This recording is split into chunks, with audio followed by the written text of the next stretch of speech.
A reading from the Song of Songs. Hark, my lover, here he comes, springing across the mountains, leaping across the hills. My lover is like a gazelle or a young stag. Here he stands behind our wall, gazing through the windows, peering through the lattices. My lover speaks. He says to me, "Arise, my beloved, my beautiful one, and come. For see, the winter is past, the rains are over and gone. The flowers appear on the earth, the time of pruning the vines has come. The song of the dove is heard in our land. The fig tree puts forth its figs, and the vines in bloom give forth fragrance. Arise, my beloved and my beautiful one, and come.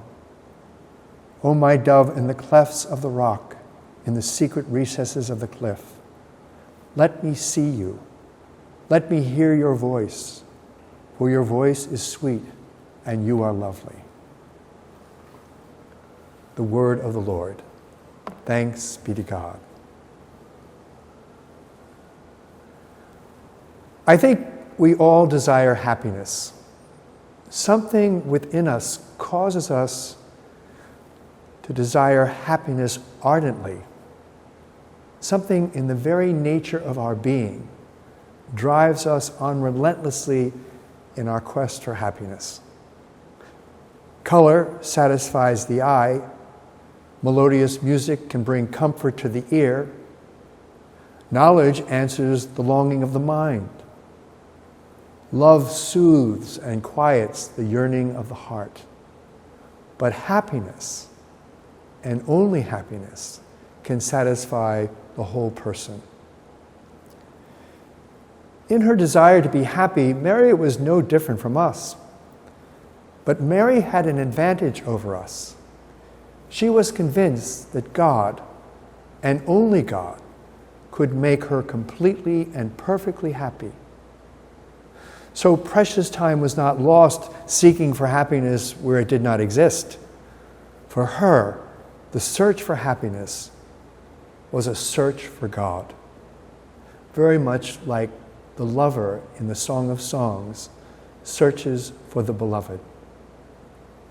Notice that she did not ignore or despise the goods in this world.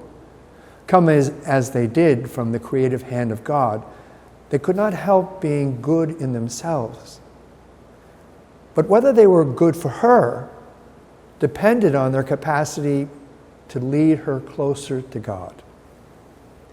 Each thing would have a greater or lesser value in proportion as it led her more quickly and more surely to the ultimate possession of God.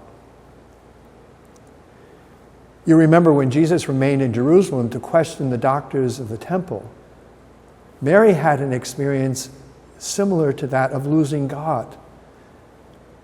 It was her only experience in really searching for God and wondering whether she was searching in the right place or in the right way.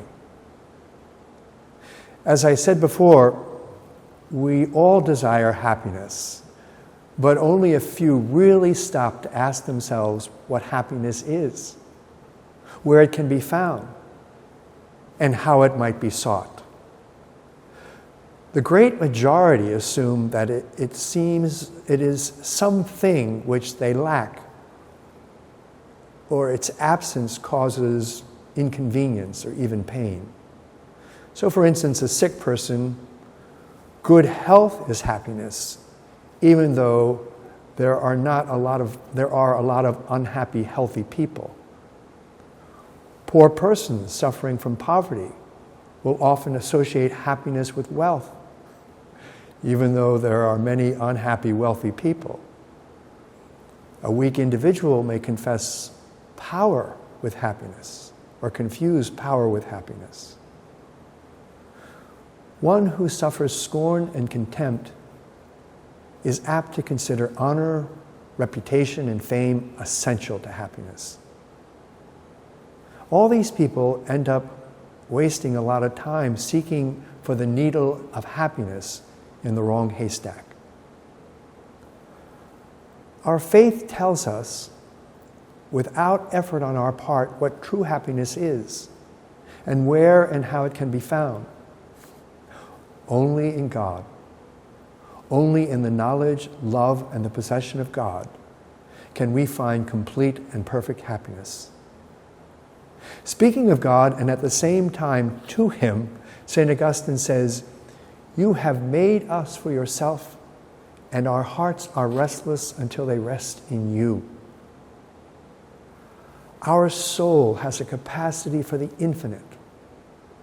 Nothing finite, nothing limited, nothing temporal, nothing which grows old, decays, or corrupts, nothing in any way imperfect will ever satisfy the human soul. God and God alone, and no one but God, can ever completely satisfy our soul.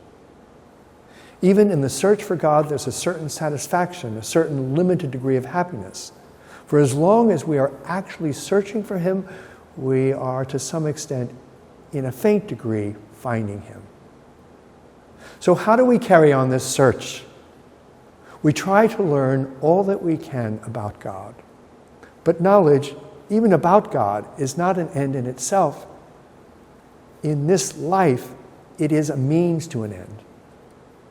The searcher wants to know God better, that he may serve more faithfully and love more intensely. To this end, every new thing known about God is a new reason for loving God. So, with the prayer of St. Augustine on our lips, we have nothing to fear. O Lord Jesus, let me love myself. Let me know you and desire nothing.